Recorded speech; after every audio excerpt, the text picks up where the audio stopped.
रामदास आठवलेजी सध्या आपल्या सोबत आहेत। आठवलेजी, जर आपण बघितलं नाशिकमध्ये जो प्रकार घडलेला आहे आणि त्याच्यानंतर थेट महिला आयोगाचे अध्यक्ष राजीनामा काय आणि हे सगळे जे वेगवेगळे फोटोज वेगवेगळ्या मंत्र्यांच्या समोर येत आहेत, काय एकंदरीत वाटतं तुम्हाला? मला असं वाटतं की अशा पद्धतीचे भोंदू बाबा जे आहेत त्या भोंदू बाबांकडून जाऊ नये आणि जर एखादा श्रद्धावान कुणी काय सांगणार असेल तर श्रद्धा असेल तर ठीक आहे, पण अशोक खरात अत्यंत डांबीस माणूस होता, अत्यंत बदमाश माणूस होता आणि त्यांनी जे कृत्य केलेलं आहे ते अत्यंत मनाला चटका लावणार अशा पद्धतीचं आहे, सगळ्या बाबांची बदनामी करणार आहे।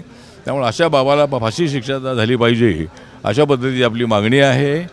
आणि आता जर एखादा बाबा तर चांगला असेल गुणात जायला हरकत नाही आहे, पण अशा पद्धतीनं अनैतिक अशा पद्धतीच्या बाबांवर विश्वास ठेवता कामा नये आणि मी कुठल्याही बाबाकडे अजिबात जात नाही।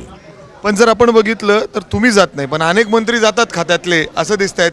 महिला आयोगाचे अध्यक्ष त्या वेगवेगळ्या म्हणजे मंदिरांच्या बॉडीवर आहेत।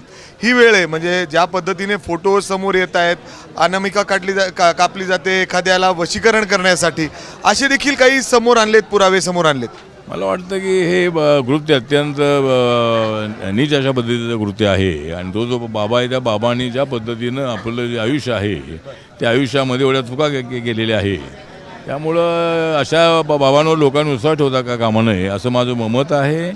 पण कुणाची श्रद्धा असेल तर श्रद्धा असावी, पण अशा बाबांच्याबद्दल श्रद्धा असता कामा नये असं माझं व्यक्तिगत मत आहे। पण आपण बघितलं तर अनेक व्हिडिओ समोर आलेले आहेत या बाबाचे, अश्लील व्हिडिओ आहेत। म्हणजे अर्थात अनेक महिलांबरोबर त्यांनी अशा पद्धतीने लैंगिक अत्याचार छळ केलेला आहे, म्हणजे महिला घाबरतात अक्षरशः यायला, त्यांना ब्लॅकमेल सुद्धा करत होता अशी देखील तक्रारी आहेत।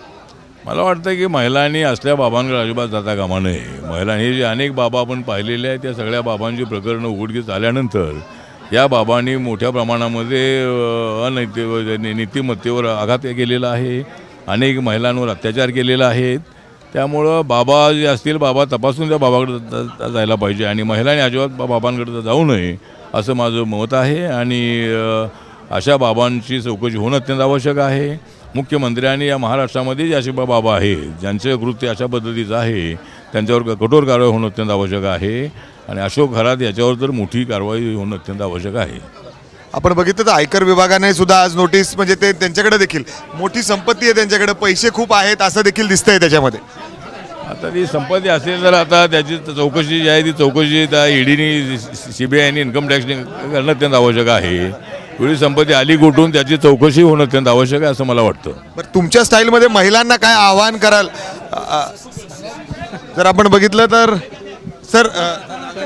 बघितलं तर इथं रामदास आठवले जे आहेत थेट फाशीची शिक्षा म्हणतायत की खरात यांना फाशीची, कॅप्टन खरात यांना फाशीची शिक्षा द्यावी। ज्या पद्धतीने त्यांनी अनेक महिलांना या ठिकाणी फसवलेलं आहे, अनेक महिला कार्यकर्ता देखील त्यांना या ठिकाणी भेटण्यासाठी आलेले आहेत। अर्थात जे राज्यामध्ये होते त्या संदर्भात तक्रारी आणि त्यांची भूमिका हे या ठिकाणी ते मांडतायत आणि थेट राज्य सरकारला आणि मुख्यमंत्र्यांना आवाहन करतायत की यामध्ये खरात यांना थेट फाशीची शिक्षा व्हावी। ज्या पद्धतीने महिलांना तो फसवत होता, अनेक जे पीडित महिला आहेत त्यांनी समोर यावं आणि त्याच्यावर कठोरात कठोर कारवाई व्हावे अशी मागणी करतायत।